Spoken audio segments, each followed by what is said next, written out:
Congress party కూడా ఇవన్నీ దృష్టిలో పెట్టుకొని అనుకోవచ్చా ఈ ప్రాణ ప్రతిష్ఠ కార్యక్రమానికి వెళ్ళకూడదని ఒక నిర్ణయం తీసుకుంది. సో భవిష్యత్తులో కాంగ్రెస్ పార్టీకి నష్టం వచ్చే అవకాశం కనిపిస్తా ఉందా? వీళ్ళు అక్కడ రామ మందిర్ నిర్మాణం జరిగింది, వీళ్ళు కాంగ్రెస్ పార్టీ పోవట్లేదు కాబట్టి వీళ్ళకి నష్టం జరిగే అవకాశం. అదే నేనేంటంటే కాంగ్రెస్ పార్టీ ఇక్కడ కొంత తెలివిగా అడిగేయాల్సింది.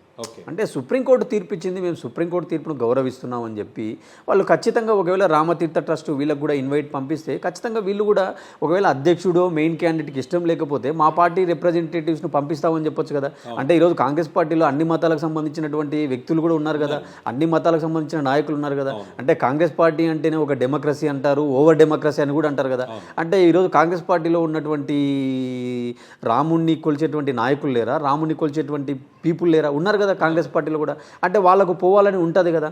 సో అలాంటప్పుడు కాంగ్రెస్ పార్టీ కూడా ఏంటంటే వీ రెస్పెక్ట్ లేదా వీ రెస్పెక్ట్ ఆల్ సెంటిమెంట్స్ అని చెప్పి ఒక స్టేట్మెంట్ ఇచ్చి మేము కూడా వస్తామని చెప్పింటే బాగుండేది. కానీ వాళ్ళు ఏంటంటే ఇది ఖచ్చితంగా బీజేపీకి మళ్ళీ రేపు మైలేజ్ రాబోతుంది కాబట్టి దీన్ని మనం ఖచ్చితంగా వ్యతిరేకించాలా, మేము వెళ్ళము, ఇది ఒక బీజేపీ కార్యక్రమంగా జరుగుతుంది, ఇది ఒక రామతీర్థ ట్రస్ట్ ఆధ్వర్యంలో జరగడం లేదు, లేదా ఒక కేంద్ర ప్రభుత్వ ఆధ్వర్యంలో జరగడం లేదు, ఇది ఒక బీజేపీ పార్టీ కార్యక్రమంగా జరుగుతుంది అని వాళ్ళు ఆరోపణ చేస్తున్నారు. నేనేమంటానంటే ఆ ఆరోపణలు చేయడం వల్ల వీళ్ళు ఇంకా దూరం అవుతారు.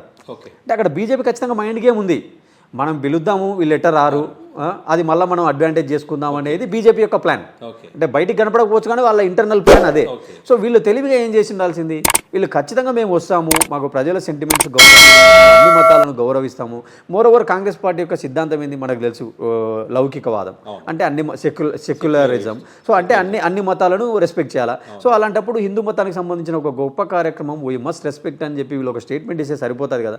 అంటే ఇక్కడ మళ్ళీ ఓట్ బ్యాంకు, అంటే ముస్లిం యొక్క మనోభావాలు ఎక్కడ దెబ్బతింటాయో అనేటువంటిది వాళ్ళు ఆలోచిస్తుండొచ్చు. కానీ ఇక్కడ వీళ్ళకి తెలియదు ఏంటంటే అయోధ్యలో ఉన్నటువంటి ముస్లింలు దీన్ని చాలా వెల్కమ్ చేస్తున్నారు, అయోధ్యలో ఉన్నటువంటి ముస్లిమ్స్ దీన్ని చాలా వెల్కమ్ చేస్తున్నారు, వాళ్ళు కూడా ఈ కార్యక్రమాల్లో పాల్గొంటున్నారు.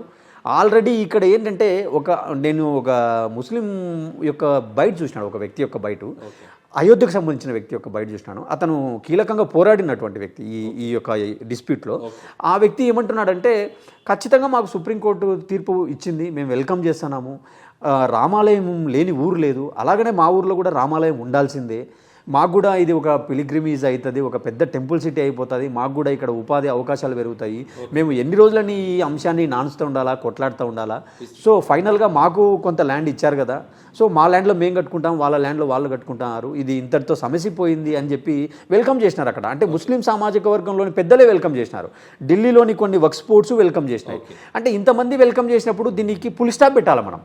అంటే వీళ్ళు కూడా విసిగిపోయి ఒప్పుకున్నారు అనుకోవచ్చు అన్నది, ముస్లిమ్స్ కూడా ఎన్ని సంవత్సరాలుగా ఈ తీర్పులని. అవును, అంటే ఇప్పుడు అల్టిమేట్గా మనకేముంటుంది, ఇప్పుడు డెమోక్రసీలో ఏముంటుంది, అల్టిమేట్గా any solution can be solve by discussions and debates. ఒక చర్చల ద్వారా లేదా ఒక తీర్పు ద్వారానే మనకు ఒక సొల్యూషన్ వస్తుంది. అదే పార్లమెంట్ అయితే పార్లమెంట్ కావచ్చు, లేదా మన కోర్టుల ద్వారా మనకు ఒక సొల్యూషన్ వస్తుంది. ఆ సొల్యూషన్ వచ్చింది కదా, అంటే అత్యున్నత న్యాయస్థానమే మనకు ఒక సొల్యూషన్ ఇచ్చింది కదా.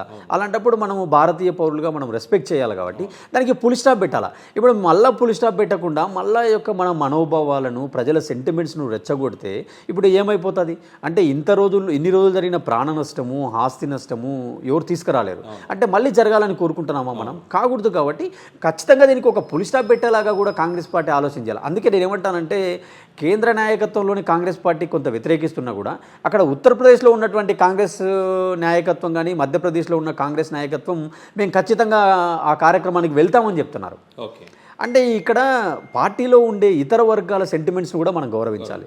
అంటే అక్కడ తీర్పు సుప్రీంకోర్టు కదా ఇచ్చింది. ఇప్పుడు ఒక బీజేపీ పార్టీ డెసిషను అది ఇంకొక డెసిషన్ కాదు, సుప్రీంకోర్టు యొక్క డెసిషను. ఆ డెసిషన్కి అనుగుణంగా నిర్మాణాలు జరుగుతున్నాయి కాబట్టి must respect the verdict of supreme court అని చెప్పి వీళ్ళు ఒక లైన్ ఇచ్చి కొట్టి పారేసింటే బాగుండేది. కానీ ఇది బీజేపీ కార్యక్రమం, మేము పోము అంటే ఇది ఖచ్చితంగా మోడీ యొక్క ప్రభను పెంచేలాగుంది, మళ్ళీ 2024లో వాళ్ళకి ఎక్కడ అడ్వాంటేజ్ అవుతుందో అనేటువంటి కోణంలో కాంగ్రెస్ పార్టీ ఆలోచిస్తుంది తప్ప కాంగ్రెస్ పార్టీ కూడా దీన్ని కొంత దీర్ఘకాలికంగా ఆలోచించి మనం ఈ విషయాన్ని ఇంకా ఫుల్ స్టాప్ పెట్టేద్దాము, ఇంతటితో ఈరోజు ఇంకా రామ జన్మభూమి ఇష్యూ పక్కకి వెళ్ళిపోతుంది, వేరే మళ్ళీ కొత్త ఇష్యూ కావచ్చు. మళ్ళీ ఇప్పుడు మనం కృష్ణ ట్రస్ట్ ఏదో మధురాలో ఏదో వినపడుతుంది ఇప్పుడే, అంటే ఒక ఇష్యూ అయిపోతానే ఇంకొక ఇష్యూ తెర మీదకి రావాలన్నట్టుగానే రాజకీయాలు కనపడుతున్నాయి.